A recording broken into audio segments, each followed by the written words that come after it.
telespectadores, lá embaixo vêem correr um grande rio. É o Douro, o Douro. Na nossa frente está a Serra de Montemuro. E eu estou a falar-lhes aqui no monte, que é um contraforte do Marão. Vêem atrás de mim uma vila que se vai esplanando na serrania, é Mesão Frio. Mesão Frio é a cabeça de um pequeno concelho. O concelho tem 25 km², tem 5.000 habitantes, portanto 25 km é um dos mais pequenos do país, mas não há dúvida de que os concelhos são como a gente, não se medem aos palmos. Um concelho tão pequeno e com tanta coisa para ver.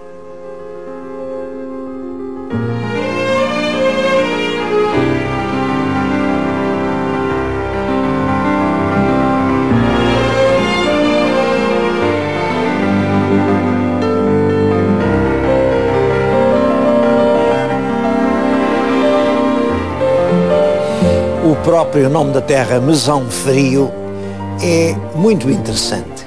É claro que há muitas teorias, cada pessoa tem a sua opinião e vá-se lá saber quem é que tem razão.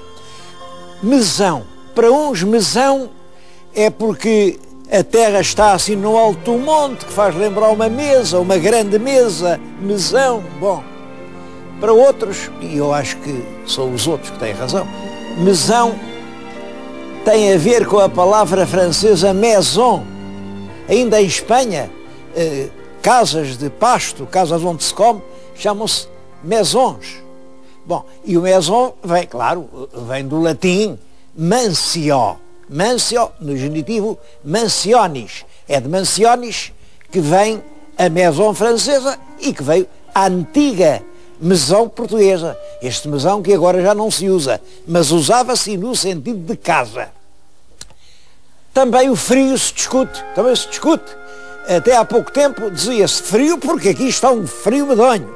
Agora, não está mais frio do que em tantos outros sítios mais frios do que este. Isto até é um frio simpático, é um frio agradável, é um frio que a gente gosta de sentir. Portanto, não é nada frio. Um filólogo, um ilustre filólogo, nosso contemporâneo, o Dr. Zé Pedro Machado, até veio com a ideia de que este frio não queria ser frio. Vinha de uma palavra germânica parecida com frio e queria dizer paz. Portanto, era uma casa de paz, pacífica. A pessoa chegava ali e sentia-se muito bem. Bom, eu também não acredito nisso. Também não acredito nisso porque, é claro, isso é uma ideia poética. Penso que é frio, mas frio do seguinte: essas estalagens que se faziam nos caminhos para acudir aos viandantes, havia umas que tinham estalajadeiro e, portanto, tinham sempre o fogo aceso, eram quentes. Havia outras que não tinham estalajadeiro, tinham só as 4 paredes de pedra e um fardo de palha no chão, onde eles passavam as noites. Esses eram frios, porque não é só este mesão frio que existe. Olhem, há aquela albergaria que é ao pé de Coimbra, na Idade Média, chamava-se exatamente Mesão Frio. Frio porque era das tais que não tinha o lume aceso. Aqui está explicado como é que nasceu esta vila de Mesão Frio. Um lugar de passagem onde as pessoas encontravam o acolhimento entre algumas paredes. Paredes frias e nuas, certamente, onde eles tiritavam a noite inteira. Mas sempre é melhor um abrigo do que coisa nenhuma.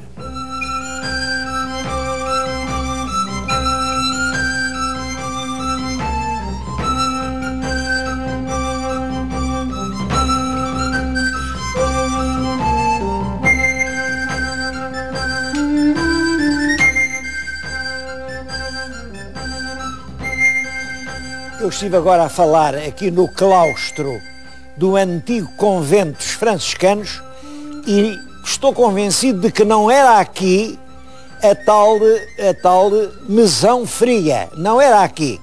Mas julgo que seria num sítio que hoje se chama o Palácio da Picota. A picota era o pelourinho punha-se sempre no lugar mais importante, no centro de poder da povoação, e, portanto, a casa ficou a chamar-se Palácio da Picota, estará mais ou menos no lugar onde estava a antiga Mesão Fria, quer dizer, a antiga estalagem que deu o nome à terra.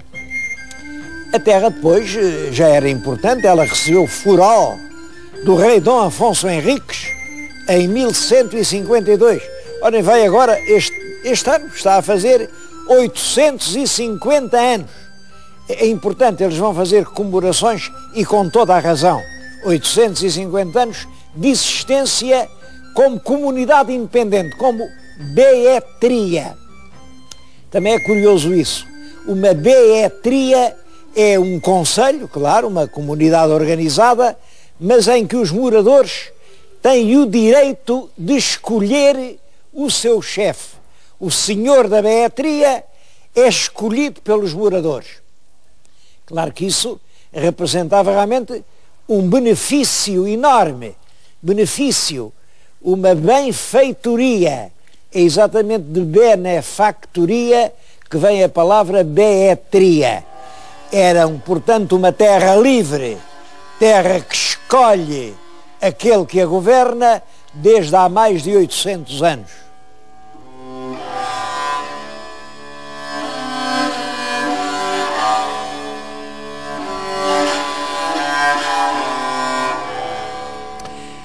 Dom Afonso Henriques ficou ligado aqui a Mesão Frio também por outras razões. Bom, e uma delas é realmente muito, muito curiosa. A rainha, mulher de Dom Afonso Henriques, a rainha Dona Mafalda, quis fazer aqui, veem aqui esta garganta do Douro, ora bem, ela quis fazer uma ponte a ligar a margem norte à margem sul. A ponte era além, durante muito tempo ainda se viram lá os pilares, mas não foi concluída. A ponte não se fez, mas ela então estabeleceu que havia ali uma barca e barqueiros que a qualquer hora do dia ou da noite levavam os passageiros que chegavam, vinham de Lamego, queriam passar para além, para Amarante, e tinham um barco de graça, não pagavam nada. O barqueiro tinha que estar ali com o seu barco, vinha o viajante, metia-se no barco, fazia a travessia. Em troca, a rainha deu aos barqueiros todas estas terras aqui que se vêem, estas terras aráveis, que hoje estão em socalcos com vinha, ela deu-lhes isto, para eles aí terem um rendimento que lhes permitisse viver e que permitisse, portanto, trabalharem nos barcos sem levarem nada a ninguém. Isto fixou aqui uma pequena população dos barqueiros e fez nascer uma aldeia que se chama Barqueiros. É uma aldeia pequena, bonita, antiga e que está ligada a esta história encantadora. Uma travessia do rio sem pagar portagem. Uma coisa em que eu tenho pensado muitas vezes, mas que não sei resolver, o senhor telespectador pense nisto. Essa rainha, Dona Mafalda, que fez aliás muitas coisas bondosas, era italiana, era da Saboia, era filha do conde Amadeu II de Saboia. A Saboia, como sabem, é aquela região onde hoje está Nice, aquela região a norte de Génova. Bom, é muito longe daqui. Como é que o nosso rei foi casar com a filha de um conde da Saboia? E, sobretudo, sabe-se que ele só está casado depois de 1146. Os documentos só depois de 1146 é que tem o nome do rei e da rainha. Ora, em 1146, o nosso Dom Afonso Henriques já tinha 35 anos. Devo dizer que nessa altura ninguém casava aos 35 anos. Um homem aos 35 anos já era quase velho. Bom, os casamentos eram aos 15, 16, 17, 18. Bom, o que é que aconteceu ao Dom Afonso Henriques para só nos aparecer casado com uma condessa saboiana depois dos 35 anos? há aí qualquer mistério que ainda não está resolvido.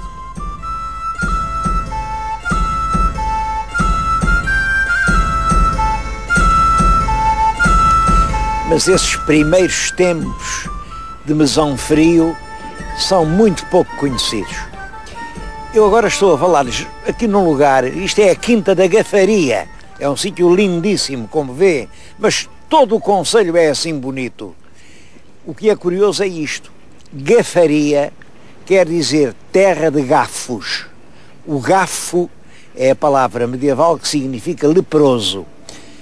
Instituíam-se em certos lugares, sempre muito longe das povoações, por causa do contágio, terras onde os leprosos podiam viver. Instalavam-se ali, coitados, e ali viviam e ali morriam, porque não havia tratamento para a doença. Ora bem, aqui havia uma gafaria, e deste ponto em que eu lhe estou a falar, ao centro de Mesão Frio, é apenas cerca de 1,5 km. Quer dizer, é um quarto de hora a pé. É surpreendente como foi possível criar uma gafaria tão perto de uma vila. Bom, mas isto talvez se ligue com um facto. O filho da rainha Dona Mafalda e do rei Dom Afonso Henriques, o filho mais velho, que foi o rei Dom Sancho I, ele próprio era gafo. E foi disso que ele morreu.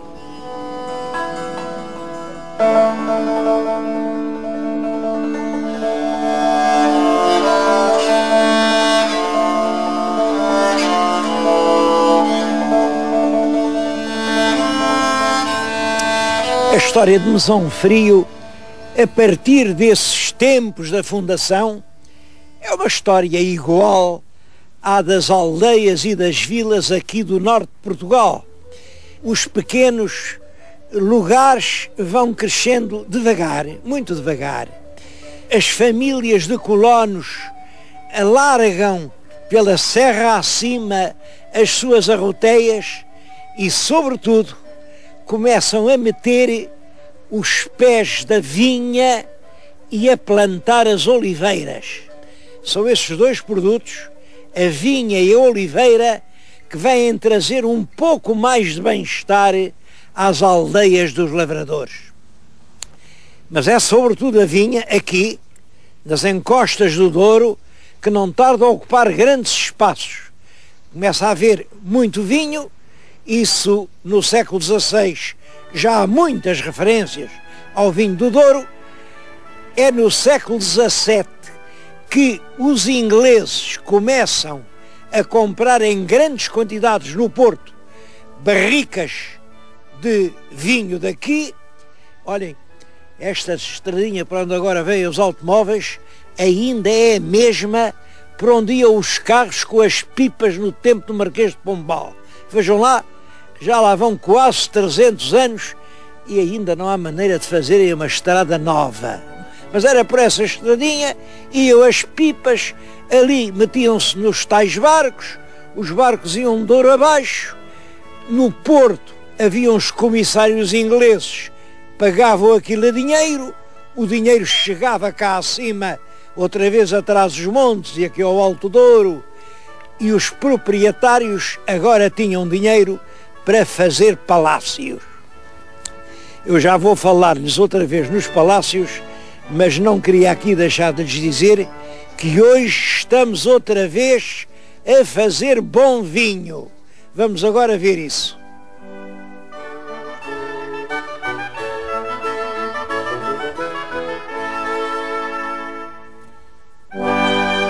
Ainda hoje, e aqui por todo o Douro, a produção do vinho, como sabem, é a principal atividade económica. Pode-se dizer que a gente do Douro vive do vinho. E aqui neste concelho, em Mesão Frio, há uma adega cooperativa, estou a falar diante de alguns dos depósitos, que associa mais de 500 produtores e que produz uma média por ano de cerca de 7.000 pipas. Isto que estão a ver são depósitos de aço inoxidável. Em cada um destes depósitos estão 100 mil litros de vinho. Bom, é um vinho de uma excelente qualidade, é exportado para toda a Europa e constitui hoje a mais importante atividade industrial do concelho de Mesão Frio.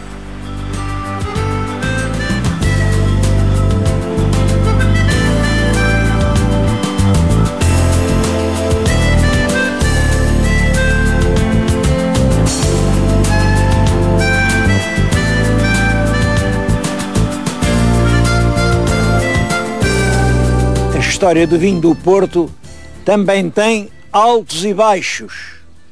Tem momentos de euforia, de riqueza e também tem horas de desespero, horas dramáticas. Eu penso que um dos pontos mais altos é o Tratado de Methuen.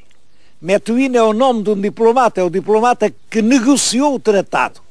Um tratado entre Portugal e a Inglaterra que diz mais ou menos isto. Em Inglaterra, os impostos de entrada pagos pelos vinhos portugueses baixam. O vinho português passa a pagar menos que o vinho francês. Em compensação, em Portugal, os lanifícios, os artigos de vestuário, também passam a pagar muito menos do que pagavam até aí. É claro que isto teve um efeito mau para os lanifícios. Muitas fábricas de lanifícios foram-se abaixo, mas teve um efeito excelente para as vinhas, porque a Inglaterra, onde se bebia muito, começam a importar grandes quantidades, cada vez maiores, e todos estes montes que vêm aqui à minha volta, todo o Vale do Douro, se enche de vinhedos. Isso dura por todo o século XVIII e é a altura dos solares. As pessoas ricas com aquele dinheiro mandam construir grandes palácios. Muitos deles são fidalgos e têm ilustres pedras de armas, outros não são, mas enfim, toda essa arquitetura dos solares do século XVIII tem a sua raiz no vinho do Porto exportado para a Inglaterra. O pior é que no século XIX vem a filoxera. A filoxera é uma doença, quase se não vê, mas que mata a vide, morre o cacho e todas estas montanhas que estavam a dar vinho, de repente ficaram terras mortas, onde realmente ninguém conseguia colher um cacho de uvas. Isso é um período trágico. Há muitos suicídios.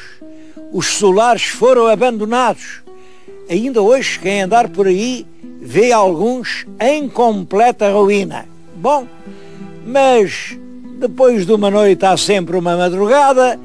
Os agrónomos portugueses encontraram maneira de vencer essa praga da filoxera e do mildium e com novos enxertos, com os bacelos americanos, que são resistentes a essas doenças, as vinhas voltam a povoar as serras. Aqui de onde eu estou, vê-se perfeitamente para aquele lado.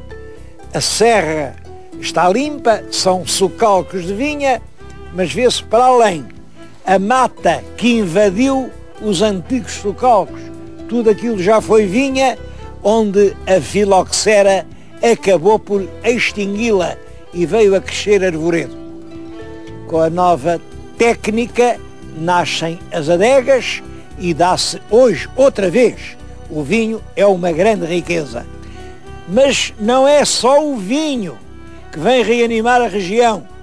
Os velhos solares também estão a renascer. Há agora uma outra riqueza que já não vem do cacho de uvas, vem da migração turística. Os velhos solares são agora turismos de habitação, são hotéis acolhedores que estão a povoar pouco a pouco todo o Vale do Douro.